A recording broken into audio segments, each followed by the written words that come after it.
Let's talk about today software farms of Bangladesh. Why couldn't none of them grow as a large corporation? The history of software development in Bangladesh is quite long. With the emergence of the personal computer, entrepreneurial activities started to emerge in early 1980s. But since then, nobody has succeeded to grow as a successful large company. A large number of bright, educated, and motivated individuals got into entrepreneurial activities in 1980s, 1990s, and also in the last 2 decades. Though exact number isn't there, the more than 1,000 entrepreneurial initiatives came up during this last 40 years. There are a couple of reasons for which software firm couldn't grow in Bangladesh. One category of firms, they were trying to imitate India's model of exporting software development services to the American and European market. As India was there and India was ahead of Bangladesh, India already developed significant amount of skill and scope advantage. Because with the early lead, India started developing client relationships and also developing reusable assets in the form of software and knowledge. As a result, though there was a wage differential between Bangalore and Dhaka, but eventually customers found that Bangalore was a cheaper option.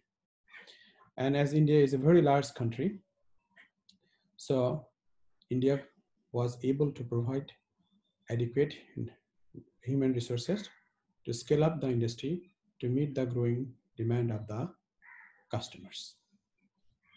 So Bangladesh, by pursuing the following strategy, couldn't imitate India's linear model of software service delivery business. Linear model means your revenue keeps growing in proportionate to the number of people you engage. Second thing, Bangladeshi software firms attempted to develop their business by offering customized applications to the local business owners. Usually it takes significant amount of cost to develop a software to create reasonable or attractive value to the customers. For customized application development, the whole cost is charged to a single customer. And Bangladeshi customers are not like NASA or Pentagon, they're simple business houses. They didn't see that value proposition offered by the software applications were far higher than the price they were charging. On the other hand, software firms are barely charging little profit on their in the delivery proposition. So this cost plus profit-based proposition in offering customized application to the business houses was not a scalable model for Bangladeshi software firms. As a matter of fact, this is not a scalable model in most of the developing countries because here customers do not have very highly specialized requirements like the way NASA or the US Department of Defense has. Even in America, software firms, by offering customized application to the defense and the NASA, couldn't grow as a large software company. Third one, the product. Some companies attempted to develop product, but they invested very little in research and development. As a result, their product was very premature. The product required significant amount of rework and customization to serve each customer. As a result, their cost of delivery to each customer was extremely high. And despite charging significant amount of price, like maybe $50,000 or $40,000 to a customer, neither the software firms, not the customers are happy. On the other hand, let's look into why did Microsoft or Apple succeed in developing very large business out of software. They invested significantly into the product and they sold the product to customers at a very little price or at a small fraction of the cost of the development of the software. Like both Microsoft and Apple invested billions to develop their flagship application, whether it was Microsoft Office Suite or whether it was a software operating system and applications which were shipped along with Apple's products. But the price they charged to the customer was very little, less than $1,000. Microsoft charged just a few $100s. And software offers the opportunity of high scale advantage that due to the zero cost of copying software.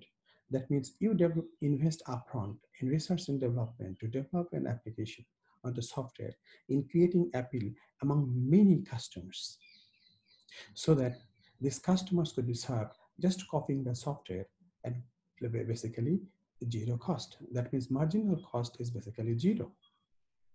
And due to that, software industry success primarily relies on the ability of creating the appeal of the same software to millions of customers. Microsoft, Apple, and many other software companies who are very successful basically succeeded in pursuing this strategy. But Bangladeshi software firms are not in a position to make the investment and manage the program to develop software in creating appeal among millions of customers of the world so that cost per customer is extremely low or extremely lower than the initial development cost incurred. Due to these three basic reasons, Bangladeshi software firms couldn't grow as success story. Now, what they should do, as linear model is getting weaker and weaker, they should focus on the product side. And also there are some emerging opportunities of service delivery where there is a scope of linear model. And these are the two places they should focus on to create their business.